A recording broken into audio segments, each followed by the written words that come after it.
Hi everyone, Sean and Sari here with Reality Forge. In this video, we're going to be looking at Nanite tessellation. We'll bring in a landscape from Gaea, set up some materials on it, and learn how to activate tessellation on a Nanite landscape.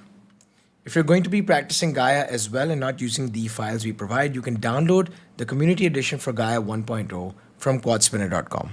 Once Gaea opens up, you want to click on this button on the right of Crater and choose Collapsed Crater. Once the template opens up, to keep things simple and beginner friendly, we're just going to export this as is. So right click on Wizard and choose Mark for Export, then click on Build, and you want to change the file format from TIFF to R16. Set the range to RAW, and you want to change this resolution from 2048 to an Unreal valid resolution, which is at the bottom of this list. Do remember to set this to 1009 if you are using the community edition, as that's locked at 1K. Let's make this landscape a little smaller now, so we're right clicking on the height and clicking on this downward pointing arrow twice. You're going to repeat this process for the width as well. Take note of your height, your width, and your resolution. We're going to need these three numbers when we go into Unreal. After you've specified an output directory, click on Start Build, and then it'll say Build Complete once it's done. Go ahead and launch Unreal Engine 5.4, and as always, we're going to be using the third-person template. I'm going to name this project VDB Crash. Once Unreal starts, click on File, New Level, Basic, and then click on Create. Let's save this level by clicking on this floppy icon, right click and make a new folder, call this folder Maps, and inside this folder, I'm just going to name this Crash. Next, delete the default floor and change your editor mode to Landscape. Next, choose Import from File, and in the Height Map file section, specify the Wizard R16 file that you built out from Gaea. Before importing your landscape, we're going to use those three important numbers from Gaea to make some changes. So for the X and Y, it's going to be 100 multiplied by the width divided by the resolution. For the height, it's going to be 100 multiplied by the height divided by 512. Let's move our landscape a little higher, and I like to do this in one of the 4 orthographic views. So click on this button in your viewport. I'm going to choose this view, and let's move our landscape slightly higher. After you're done with this, you can head back to the perspective view and click on Import to finally bring your landscape in. If everything is correct, you should now see the same landscape you saw in Gaea in Unreal Engine. Next, I'm going to open Quixel Bridge because we're going to be using the Megascans for our landscape material. When looking for a Megascan, I highly recommend using collections. That way, your Megascans, because they were captured in the same area, really fit in together with one another. I'm going to be using the Utah collection because I'm going for this red Martian environment. You can, by the way, also find a Megascan that you're looking for by putting in its ID. IDs of all Megascans used will be in the description of this video. So I'm going to download this Megascan at the highest quality, which is an 8K texture. And this is going to be for our less rocky, more sandy zones on our landscape. The second Megascan we're going to get is this Western Ground Mud Course 01, once again at the highest quality for the more rocky zones on our landscape. Once that's done, open your content browser, navigate back to your content folder, right-click and make a new folder here and name this one Materials. Double-click to enter this folder and then right-click and create a new material. We're going to prefix this with an M underscore, so M underscore landscape. Double-click to open your material, and the first thing we're going to do is click on the domain and make sure this checkbox, Use Material Attributes, is set to True. Then we're going to use a Blend Material Attributes node that is basically going to do all the work for us. It's going to blend between A and B based off an alpha. Now, because both A and B need to be material attribute sets, we're going to use the Set Material Attribute node to construct our first set. Let's go back to the Megascans folder, then Surfaces, then Canyon Rocky Ground. And here you can see Quixel has given us 3 sets of textures. One is a base color, one is a normal, and one is this ORDP. The ORDP texture has different information on every channel. So red is occlusion, green is roughness, and blue is displacement. So next what we have to do is add these channels to our Set Material Attributes node by clicking on this plus over here. So I've just added a base color.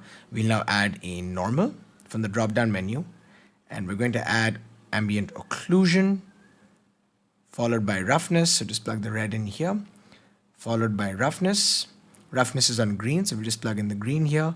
And finally, displacement, which is going to be driven by the blue channel.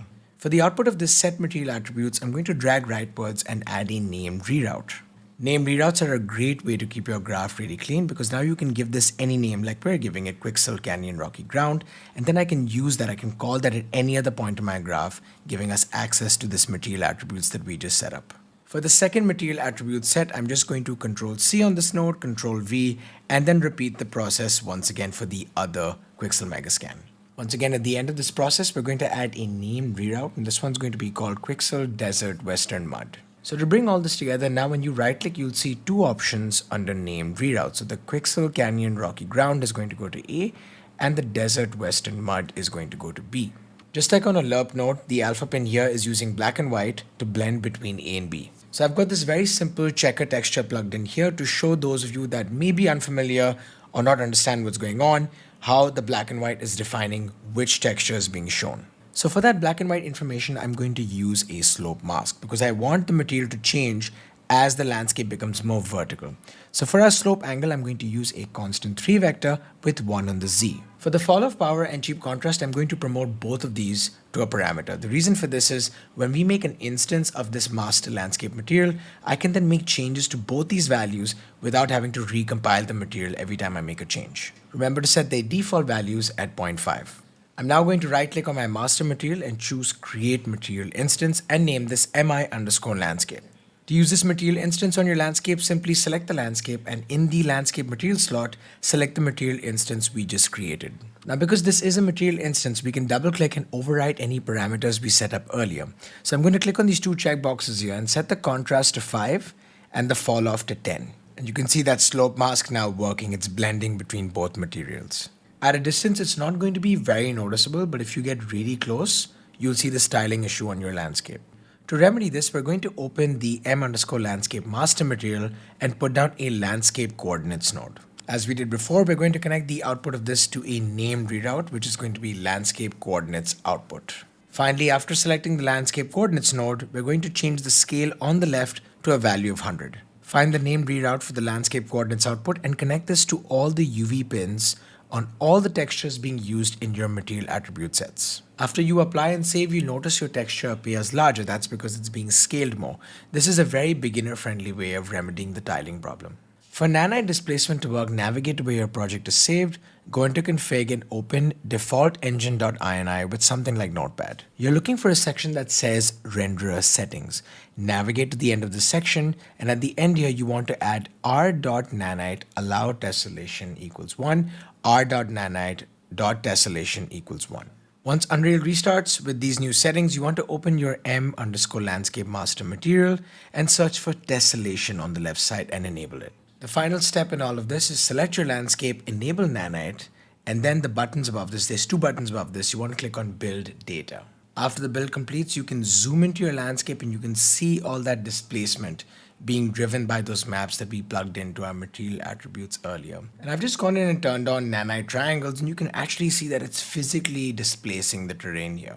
Now you can also use this with landscape painting. So I'm going to download this Quixel mud tire tracks texture and then open my master landscape material. So I'm going to speed this section of the video up. We're basically repeating what we did earlier. Take the 3 mud tire tracks textures, plug them into a set material attributes and give it a named reroute. For the UVs, we're going to change things up. We're going to use the landscape coordinates output, but plug it into a multiply node. So we can change the tiling of only our mud tire tracks texture. So we're multiplying this with a constant.